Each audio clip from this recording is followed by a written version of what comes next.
On Christmas Eve night, there were some tunes. The random dog, Sir Felix, and Fireball too.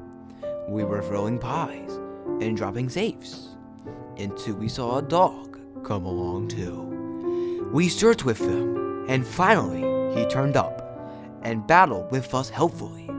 But then, the dreaded message that only Roger could control. We battled and battled as fast as we could.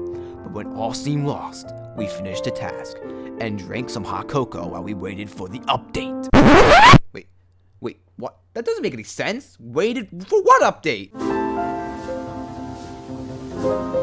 Ladies and gentlemen, a Roger Dog Christmas story. Let's give it some love. Okay, I think creative interests in Toontown have gone a bit too far. We have Christmas stories now. Yes, Christmas stories. Christmas stories? Like, you're saying like famous stories like How the Grinch Stole Christmas is going to compete with a Toontown Christmas story. Problem is, they're not even good. They're horrible. I mean, you occasionally see grammar errors and runoffs, but the plot and character development of these stories are just non-existent. It's like they never even cared to proofread these stories.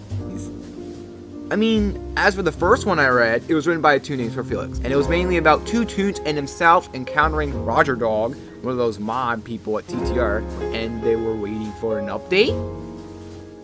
It didn't make sense to me. I mean, did you understand? Because I didn't. Well, wait until you see this.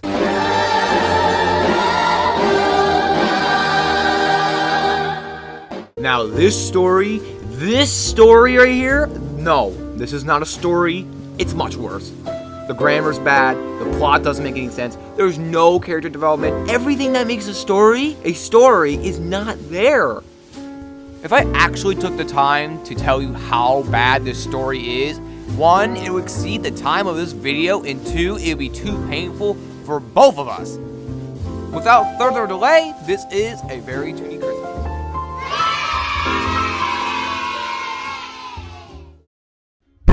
It starts out with Yippee Crinkin' Pretzel, our main protagonist. I just call him Pretzel for short because A, it's easier to remember, and B, he is as stale as a pretzel. It starts with Pretzel here contacting his friends to help him decorate for Christmas. He does this over the phone, so it's always relying on dialogue, not how they act or look at each other, and it's just, woo! You gotta see this. Ring! Ring! Just hold, Sir Cheesy, stuttered Heartless. My tuna phone is ringing, said Heartless. Hi, Pretzel, said Heartless as she finally picks up. Hi. Do you want to help me decorate for Christmas at my house? Said Pretzel. Okay, Heartless replied. Okay, what is that? I have some problems with this. 1, who and what in the world is Sir Cheesy? Is that a doodle or is that grilled cheese? Because if it's grilled cheese, let me get some. And why is the only word used to describe the way people speak is said? I mean, were there any other options? And why is it called tuna phone? I mean, couldn't it just be called, I don't know, a telephone? So, after we venture through the migraines, Pretzel gets his friends, to help decorate. After that, time is then fast forward to December 23rd, where Pretzel writes a Christmas letter. Oh boy! Is this what is going to be the source of Pretzel's obsession for mustard? Sure, sky's the limit.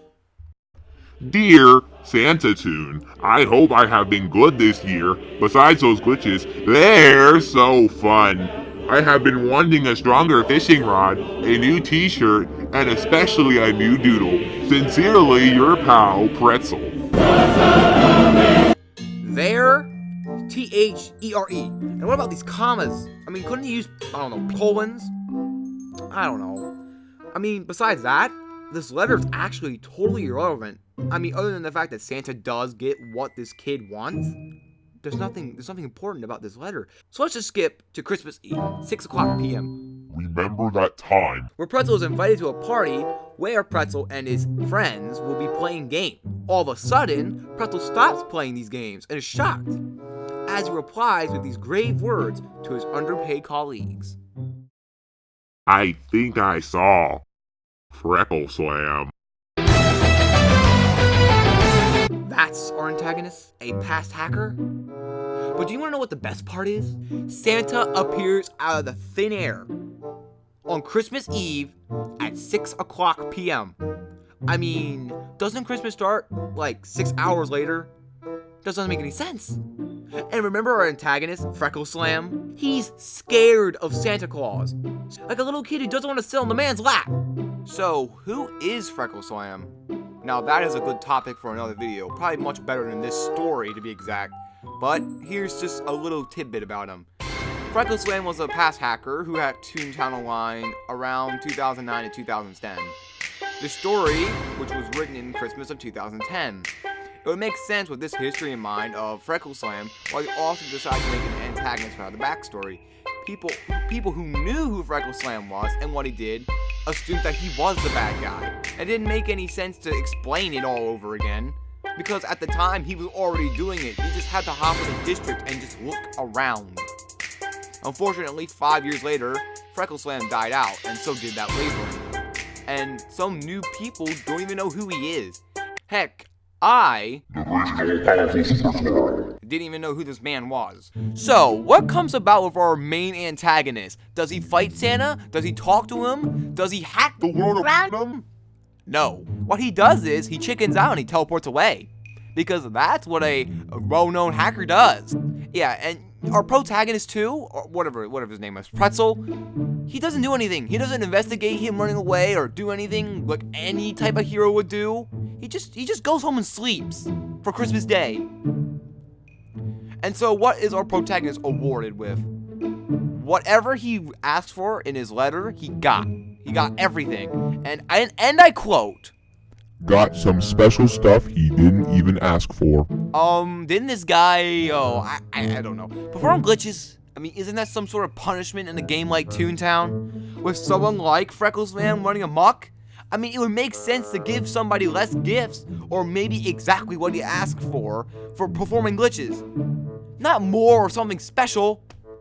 Oh yeah, and apparently Freckle Slam was hacking on Christmas Day, like any logical human being, and gets banned by the one and only Santa Claus. Why did I even do this? I don't even know why I did this. Goodbye. Guys, I just want you to know 2 things, please. One, just don't ever read the story or anything bad for Christmas, just because it just makes you feel horrible. And that's what I feel right now, and I'm just ready to go sleep and just have some cookies. And 2, just please, if you're ever considering reading a story, do not, and I repeat, do not look at this story as an example.